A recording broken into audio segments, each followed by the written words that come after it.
Now we will discuss inference and propositional representation. From a communication standpoint, an inference is a proposition in the underlying structure or underlying discourse structure that is intended but not explicitly expressed by the author and thus must be drawn by the reader. When the reader looks at a text, in order to understand the main theme or the main idea or the central point, looks up at the details, and if that point is categorically not stated, then he is required to draw certain inferences or make certain inferences. Inferences occur when the meaning is explicitly not conveyed and it is left to the reader to interpret and form his or her own opinion about it. Looking at the relevant details given in the text, the reader is required to draw his or her own opinion about it, and that is what is known as making inferences. A lot of studies have been conducted in the area of inferences and propositional representation factors, and we have some examples coming from certain studies that have been conducted. Now, inferences, as we have already discussed, they are intrinsic to discourse structure. Sometimes authors leave out information that they think reader will be able to figure out himself or herself. This is a very interesting technique, and it is thought-provoking technique which actually does no harm to discourse coherence, because implicit proposition restore the coherence which is sometimes lost when explicit propositions are omitted. So in the absence of explicit proposition, the implicit works and provides support to the reader to come up with the overall understanding of the coherent whole. The example which says Paul walked into the room, and second you say paint was all over his shirt. Now this pair demands an inference, because otherwise our conventions regarding the use of given and new information are violated. So we had already discussed the strategy which is the given and new information strategies, according to which the process of understanding a sentence in a discourse context consists of three sub-processes.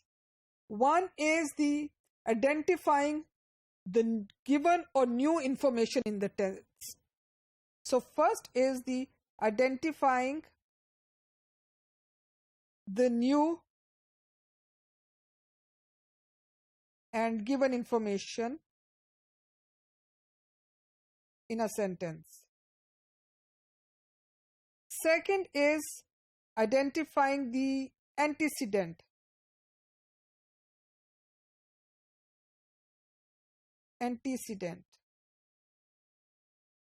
Which is basically the earlier or the previous instance for a given information. And third is attaching. Attaching the new information to the existing one, to the old one. Now these three sub-processes have to be considered when we are understanding these pair of sentences. Reason is that they would provide a basis for forming inference or developing any meaning out of these two. Now, the discourse coherence requires more than knowing the way to make connections between explicit proposition. It also demands the ability to detect when an inference should be drawn. So when this happens, where you look at Paul walked into the room and paint was all over his shirt, you would try to look at in terms of connecting or bridging the information and try to infer whether these two have any connection with each other and how one sentence can contribute in the understanding of the total coherent whole. McCune and Ratcliffe, they have conducted the studies and they conclude that on the basis of a number of studies, they have come to this, that we automatically draw inferences during reading only when two conditions are present. One is making a text locally coherent. The text or the inference must be necessary to make a text locally coherent. Second is the easily activated information. Now, this condition requires that the information on which the inference is based must be easily activated. According to them, when these conditions apply, readers automatically draw inferences.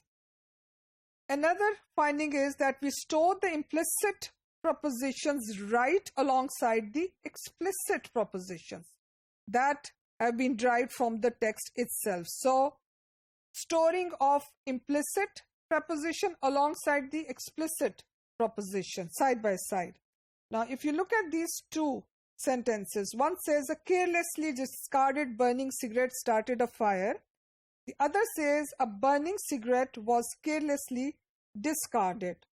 These two were given to the participants, and the task was first to read the passage and then perform a verification task. On the verification tasks, they were given a sentence out of these, and the results show that the verification time for explicit proposition are faster. This is the explicit proposition. So the time for explicit proposition are faster when given an immediate test. There is no difference between explicit and implicit proposition when the test is delayed 15 minutes. Then there is no difference. This is explicit and this is implicit proposition. Hence, inferences and propositional representation inferences are intrinsic to discourse structure. An inference is a proposition in the underlying discourse structure that is intended but not explicitly expressed by the author, and that must be drawn by the reader.